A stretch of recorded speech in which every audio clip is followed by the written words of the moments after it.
Hey everybody, this is John Mark. Welcome to Mark My Words, and welcome to part one of a two-part series called Why the Left Never Learns. The goal of this two-part series is to explain to you why our primary strategy as right-wingers in America cannot be to teach the left.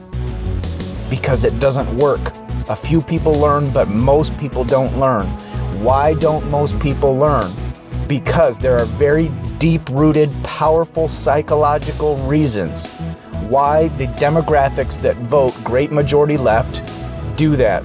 And when I explain these reasons to you, you are going to understand that we are not going to be able to turn masses of these people to right-wing thinking, because it goes against their instincts and it goes against very powerful psychological forces, some of which have been built up over thousands of years. So you need to understand we can win and we will win, but it's just not going to be by teaching the left. And I'm not saying we shouldn't get our message out there, because it does help. Some people do learn. But we are not turning the tide simply by talking to the left. The midterms were a great opportunity for us right-wingers to understand all of our talking, all of the pundits we have out there, all of the great right-wing speakers and teachers that we have. I'm not saying they're accomplishing nothing, but they are not moving the dial. All of the demographic groups that vote left continued to vote left in the midterms at basically the same percentages as they always do. That has not changed. I predicted that it would not change.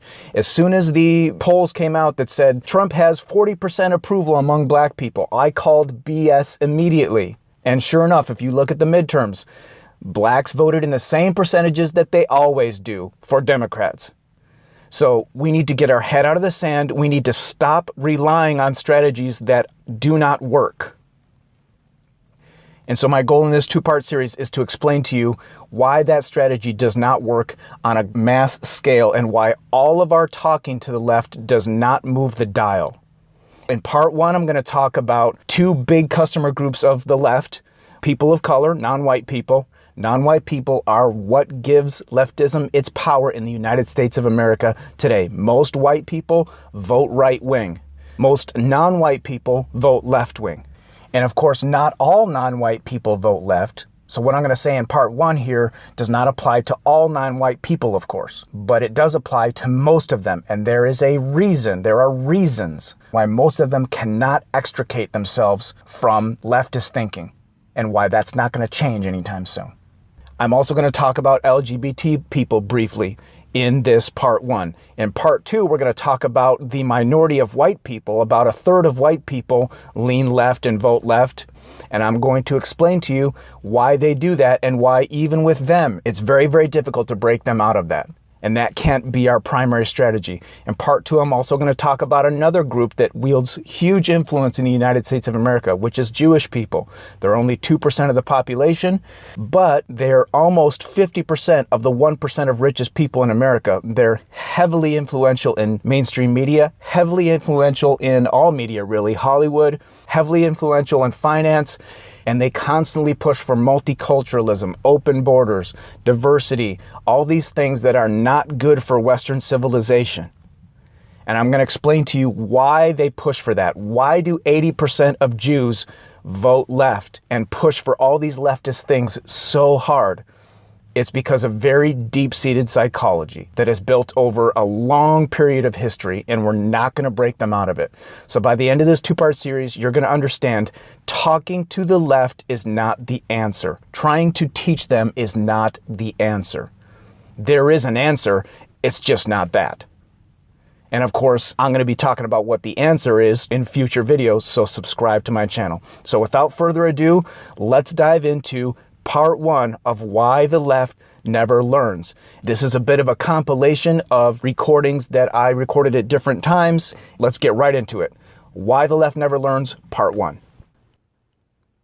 The core appeal of leftism to leftist customer groups is not logic and truth. The core appeal of leftism to leftist customer groups, like people of color, LGBTQXYZ, ugly feminist women, etc., the core appeal of leftism to these customer groups is that leftism gives them something that we on the right wing can never and will never give them. It's not just free access to stuff and money and resources, although it is that. That's not the main appeal. That is part of the appeal, but it's not the main appeal. The main thing leftism gives them that we can never give them is leftism gives them status. It gives them status that they have not earned. Leftism gives them status that they otherwise would not have.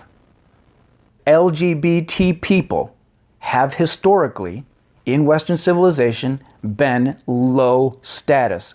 There is a very good reason to keep those people low status in our society, to basically keep them in the closet. Like, I don't care what you do in your bedroom, but you are not going to come out in society and teach our children to be this way. You are not going to be a school teacher in a school. You are not going to have open displays of homosexuality where they can be seen in public, because it's not conducive to raising the next generation in a healthy manner and keeping our DNA and our literal lifeblood flowing through the generations. So, in a right-wing world, LGBT people are low status for very good reason. We have a very logical reason for having that system. Do they care about our logical reason? No. All they care about is that in our world, they're low status. Leftism gives them status that we can never give them. Do you understand what I am saying to you? Do you understand that they cannot be taught? They could listen to the reasoning I just gave and I could expound on it further. I could expound on it for 2 hours. Would they care? No.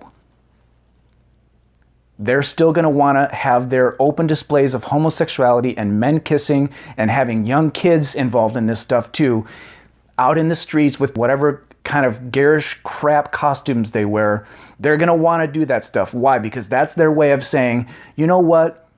In a leftist world, I'm high status. I'm celebrated. So you see that there's a critical mass of leftists, and I could do this for every leftist customer group. Because black people were historically mistreated in America, and because still to this day, they as a group are less successful, they feel this in their bones, and it grates on them. That is completely normal, folks. That is completely within the realm of normal behavior. And they know that because they're not as successful on average as a group in America, they also know very well, even though they deny this, that Africa is a hellhole, Haiti is a hellhole. Every single place on this planet where black people are the majority and where black people are running things is a hellhole. They know this. They feel this lack of achievement in their bones. So these people feel like their skin makes them low status, and that's why they lash out and lash out and lash out and lash out.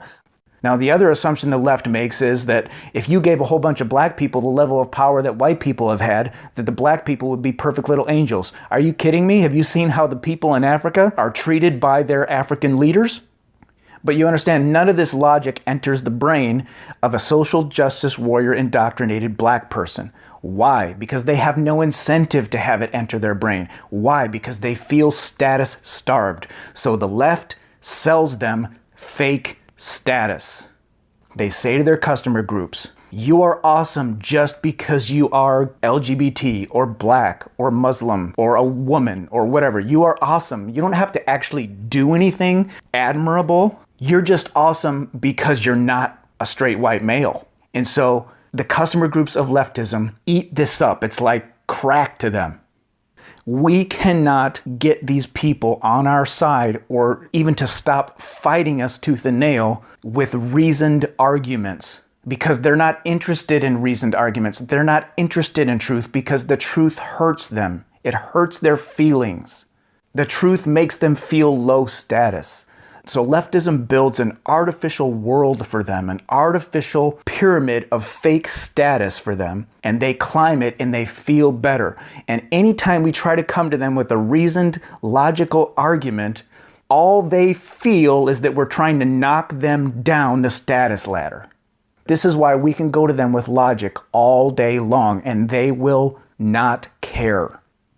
Somebody came to Jay-Z, the black rapper guy, Somebody asked him recently, Jay-Z, shouldn't you support Trump or at least be glad for some of the things that Trump is doing because black unemployment is at an all-time low? More blacks are in the workforce. More blacks are working. Shouldn't you be happy? And what did Jay-Z say? Listen carefully to this, folks, because this reveals the whole thing. What was Jay-Z's reply? His reply was, it's not about money, it's about respect. Respect is another word for status. They feel lower status and it drives them nuts. And that's normal. That's to be expected. So you see, right out of Jay-Z's mouth, he and the blacks do not care if Donald Trump gives them jobs and jobs and jobs and jobs. They don't care. They care that Donald Trump called some Mexican immigrants rapists. And they blow that all out of proportion because of the psychology they're operating in. And they think that he's calling all Mexicans rapists, which is obviously not true, but their psychology just causes them to explode that into a big thing of Donald Trump is racist. And folks, if you're a white person, you have to understand you are going to be called racist by these people until they have as much power and as much wealth as white people, which is going to be when hell freezes over.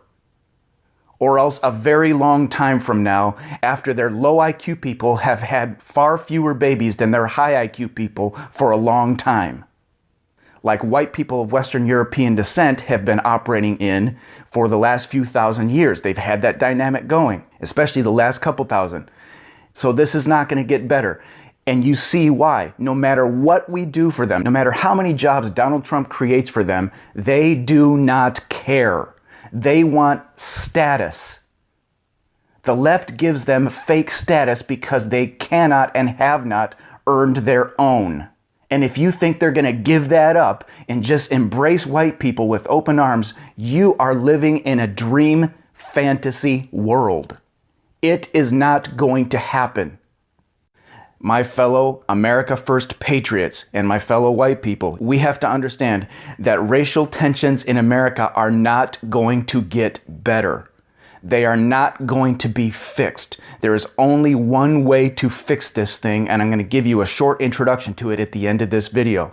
But this is not going to get better because the psychology these people are operating in is too powerful. The psychology they are operating in is weaponized jealousy.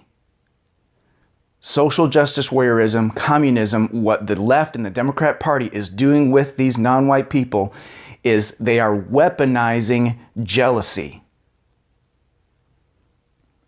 And that is why they are not proud of America. That is why they burn the American flag. Because all of these other non-white people are piggybacking onto the psychology of black people. Because the psychology that they're operating in is already basically present in seed form in most non-white people of the world. Because they look at America, they look at Western Europe, they look at white people, particularly of Western European descent, and they say, man, these people are just rich and successful. And they don't always understand why, but they just know that they are not as successful as a group as white people are. So they're operating in this basically insecurity or jealousy. So all these other non-white people, when they come to America, they piggyback on the psychology of black people. And of course, black people are not proud of America. Why would they be proud of America? All of American history is a big insult to them. This is why they kneel. They are saying, we blame you white people for the fact that we are not as successful as you. That is what these black men are saying when they kneel at an NFL game. They are saying, we blame white people. They are saying, we are angry at white people. And all these other non-whites are piggybacking off of that because the basic psychology is already present. The basic insecurity is already present. And they're piggybacking on this, and the Democrat Party is doubling down and doubling down and doubling down on this because they have nothing else. The Democrat Party has nothing else. These non-white people have nothing else. So you have to understand that we're not going to be able to convince them to give it up because they have nothing else. Their only other option is to actually compete on a level playing field and win. And they have not been able to do that. And there are reasons that they have not been able to do that. And those reasons are not being dealt with by anyone. So those reasons are not going away. And therefore, they will not compete on a level playing field. And therefore, they will double down on the only strategy they have left, which is blame and demonize Whitey. And the Democrat Party will double down on the only strategy they have, which is import people from the third world and teach them to demonize Whitey. The colonize and demonize strategy. That is all they have. So if you think this thing is going to get better, you're dreaming. It's not. There's only one way to fix it, which I'm going to share in a moment. See, white people think of American history as glorious with some mistakes and problems. Black people think of American history as a big message that says black people are inferior. Non-white people that are not black don't have any attachment to America's history at all. Why would they? It's not their history. No wonder they want to tear down statues. They don't care about our history. They don't care about us. Why would they want to retain or cherish or value or honor anything that our ancestors have done or anything that we do? All they care about is getting their status up on par with white people, which is in fact impossible in reality unless they perform at the level of white people, which they have not done, and which there's zero indication that they will do anytime soon. And that's a scientific statement, by the way. And I'm not saying it to be mean. I am trying to show you that this conflict can only be fixed one way. How much longer do we want to play trench warfare with the left? How many more times are we going to fight this battle with the left? I mean, what did leftism kill in the 20th century? 100 million people? And they're coming back with the exact same thing, with just different labels. Political correctness, social justice warriorism. This is communism, folks. It's communism. How many more times are we going to have to fight this battle? You know what my answer is? 0. 0 more times. This is going to be the last time. And if that doesn't get you excited, I don't know what will. Remember these 3 words. I'm going to give you the 30,000-foot view here of what we need to do instead of trying to teach these people. Remember these 3 words. Separate, outlaw, punish. Separate, outlaw, punish. Notice that none of those 3 things has anything to do with convincing these hardcore leftists of anything. Notice that none of those 3 things is dependent in any way, shape, or form on their agreement or their being sane. And if your mind is kind of spinning like, okay, how do we actually do all this? That's what my future videos are going to be for. And let me tell you, the biggest challenge is not actually defeating them or separating from them. That's the easy part. I mean, I'm oversimplifying a little bit, but that's not really the main challenge. Once you understand the power analysis, the analysis of the power structure of the grassroots right, our team, and the swamp and the left, which is their team. Once you understand who actually has more power, getting a victory over them sometime in the relatively near future is not actually all that hard. The hard part is not separating from them. The real challenge is once we separate from them, how do we set up our government so that it is immune to leftism?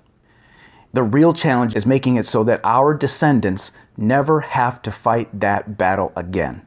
We're going to be talking about that in future videos. I'm going to talk to you about some of the insights that Curt Doolittle has about how to set up a government so that it is immune to leftism. So subscribe to my channel and let's do this, folks. Let's win. Let's get total patriot victory. Let's defeat the left permanently.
How much longer do we want to play trench warfare with the left? How many more times are we going to have to fight this battle? You know what my answer is? 0.